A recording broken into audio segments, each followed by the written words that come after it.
Have you ever noticed that the more desperately you want something, the harder it seems to get? It's like you're pushing with all your might against a door, only to find it won't budge. But the moment you relax, step back, and stop trying so hard, the door swings open with a gentle touch. This isn't just a coincidence, it's a fundamental principle of how our energy and focus work. It's a concept that can change everything, and it's all about finding the right balance. Today, we're diving deep into a fascinating idea: why giving something excessive importance can actually create resistance and block you from achieving your goals. It sounds counterintuitive, right? We're told to be passionate, to pour our heart and soul into our dreams. But there's a fine line between healthy passion and desperate attachment, and crossing that line can be the very thing holding you back. Let's think about this in terms of energy. When you place something on a pedestal, whether it's landing a specific job, winning someone's affection, or achieving a certain financial status, you create an intense energy of neediness and lack. You're constantly thinking, I won't be happy until this happens, or my life is incomplete without this. This intense focus creates a powerful, energetic imbalance. It's like you're holding a magnet with the wrong pole facing your desire. Instead of attracting it, you're unintentionally pushing it away. This excess potential, as some call it, is a state of high tension. Imagine holding your breath, clenching your fists, and tensing every muscle in your body while trying to thread a needle. It would be nearly impossible. Your hand would shake, your vision would blur, and your focus would be on the strain, not the task. The same thing happens with our goals. When we're overly attached to an outcome, we create mental and emotional tension. This tension clouds our judgment, stifles our creativity, and makes us miss opportunities that are right in front of us. We become so fixated on one specific path that we fail to see the other, potentially easier and better paths available. Let me give you a classic example. Dating. Have you ever been on a date where the other person was trying way too hard? They laugh a little too loudly at your jokes, agree with everything you say, and seem desperate for your approval. How does that make you feel? Usually it's a bit of a turnoff. Their excessive importance on winning you over creates pressure and feels inauthentic. Conversely, think about someone who is confident, relaxed, and genuinely interested in getting to know you, but whose happiness doesn't depend on your approval. They are far more attractive because they carry an energy of balance and self-sufficiency. This principle applies everywhere. Think about a job interview. If you walk in thinking, this is the only job for me, my whole future depends on this, you'll likely come across as nervous and desperate. Your answers might sound rehearsed, and you'll be too focused on saying the right thing instead of just being yourself. But if you walk in with the attitude, this looks like a great opportunity, and I have a lot to offer, but if it's not the right fit, another door will open, you exude confidence. You're relaxed, articulate, and authentic. You're not trying to force it. You're exploring a mutual fit. Which candidate do you think is more likely to get the job? So, what's the solution? Does this mean we should stop caring about our goals? Absolutely not. The key is not to eliminate desire but to transform it.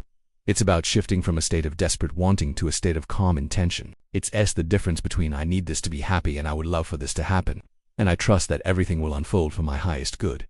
The first step is to practice detachment from the outcome. This doesn't mean being passive or giving up. It means you do the work, you take the necessary actions, but you release your emotional grip on the final result. You plant the seed, you water it, you make sure it gets sunlight, but you don't dig it up every 5 minutes to see if it's growing. You trust the process. How can we cultivate this detachment? One powerful technique is to broaden your focus. If your entire sense of self-worth is tied to one goal, the pressure is immense. Instead, create a balanced life with multiple sources of joy and fulfillment. Pursue hobbies, nurture your relationships, focus on your health, and find purpose in different areas of your life. When you have a rich, fulfilling life, regardless of whether you achieve that one specific goal, the pressure immediately subsides.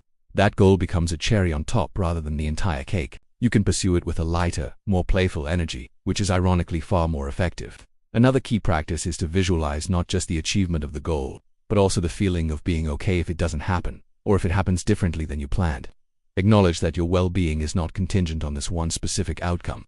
This might sound like preparing for failure, but it's actually an act of supreme self-confidence. It's telling the universe, I am so resilient and capable that I will be fine no matter what. I am open to the best possible outcome, whatever that may be. This releases the resistance and opens you up to possibilities you couldn't even imagine. Think of yourself as a surfer. A surfer doesn't try to control the ocean. That would be absurd. They don't get angry at the waves or try to force them to be a certain size. Instead, they study the ocean. They understand its rhythm, and they learn to balance on their board. When the right wave comes, they ride it with skill and grace. They are in harmony with a force much greater than themselves. Our goals and desires are like those waves.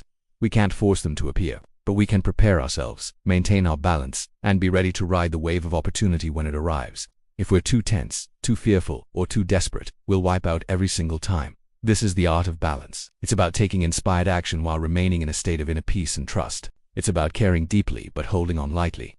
When you reduce the excessive importance you place on any single thing, You release the tension and resistance. You allow energy to flow freely. You become a magnet for your desires, not because you're desperately pulling them toward you, but because you've become a vibrational match for them through your own sense of wholeness and balance. So, take a look at your life right now. Is there an area where you're pushing too hard, where you're creating resistance through excessive importance? Try stepping back. Take a deep breath. Remind yourself that your worth is inherent and not dependent on any external achievement. Focus on the journey, enjoy the process, and trust that by finding your balance, you not giving up on your dreams, you finally creating the perfect conditions for them to come true. Thanks so much for watching. If this resonated with you, let me know in the comments what goal you're going to approach with a new sense of balance. And don't forget to like and subscribe for more insights on living a more intentional life. See you next time. Have you ever noticed that the more you desperately want something, the harder it seems to get? You focus all your energy on that one goal, that one person, that one outcome, and it feels like you're pushing against a wall.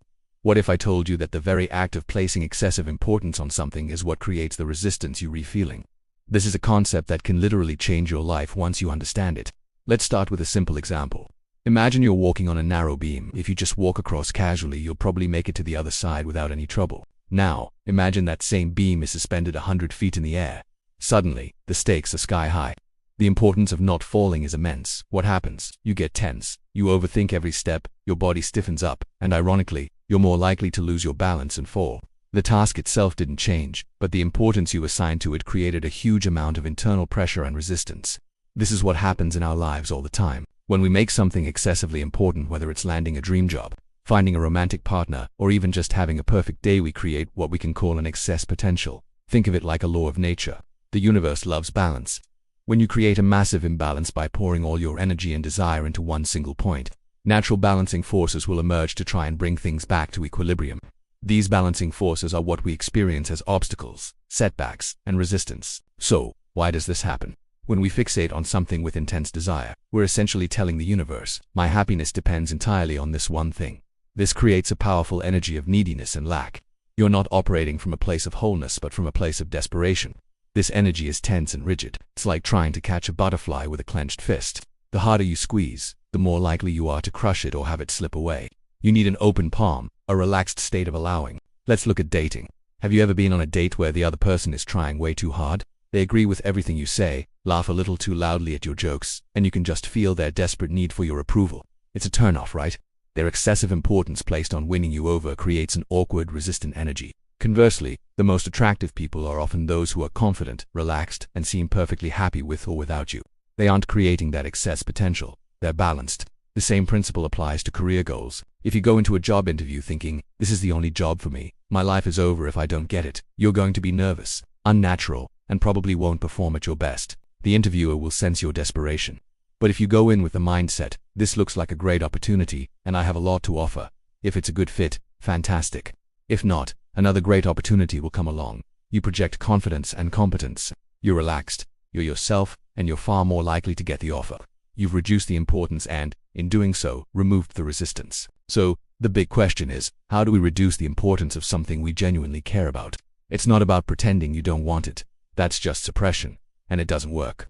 The key is to consciously and deliberately restore balance. First, widen your focus. Instead of having just one all-important goal, have several goals you're working towards. If your entire world revolves around getting that promotion, the pressure is immense. But if you're also focused on a fitness goal, learning a new skill, and nurturing your relationships, the promotion becomes just one important part of a rich, fulfilling life, not the be-all and end-all. This distributes the energy and prevents any one thing from creating that excess potential. Second, practice detachment from the outcome. This is a big one. It means doing your absolute best to prepare for the interview. Work hard on the project, be a great partner, but then, let go of the need for a specific result. Your job is the action, not the outcome. Trust that you've done your part, and allow things to unfold as they will. A great way to practice this is to have a plan B, or even a plan C when you know you have other options. The desperation for plan A to work out vanishes. It gives you a safety net of security, knowing that your well-being isn't tied to a single, fragile outcome. Third, embrace the attitude of a player in a game. Think about it. When you're playing a game for fun, you're engaged, you're strategic, but you're also relaxed. You're not terrified of losing, you're enjoying the process of playing. Try to bring this playful energy to your goals. See life as a grand, interesting game. You're here to play, to learn, to experience. Sometimes you'll win, sometimes you'll learn a lesson. By adopting this mindset, you naturally lower the stakes and reduce the crippling pressure of excessive importance. Finally, cultivate an inner sense of wholeness and gratitude. When you feel complete and happy with who you are right now, you stop looking for external things to complete you. You move from a state of "I need this to be happy" to "I am already happy, and this would be a wonderful addition to my life." Gratitude is a powerful tool for this. Every day, take a moment to appreciate what you already have: your health, your friends, a roof over your head, the coffee you're drinking. This shifts your energy from lack to abundance, and an abundant mindset doesn't create resistance. It attracts more to be abundant about. The truth is, the universe isn't against you. The resistance you feel is often a direct reflection of the pressure you're creating internally. By learning to reduce excessive importance, you're not giving up on your dreams. You're actually clearing the path for them to come to you with more ease and grace. It's about shifting from forceful pushing to powerful allowing. It's about finding that delicate, beautiful balance where you care deeply, you act with intention, but you remain unattached to the result, trusting that everything is unfolding perfectly. So, take a look at your life right now. Where are you pushing too hard? Where are you creating that excess potential? Try to consciously lower the importance, widen your focus, have a backup plan, be grateful for what you have, and see it all as a game. You might be shocked at how quickly those walls of resistance start to crumble, and how effortlessly you start to attract the very things you once chased so desperately. Thanks for watching today. If this idea resonated with you, give this video a like and share it with someone who might need to hear it. And don't forget to subscribe for more insights on living a more balanced and fulfilling life. See you in the next one.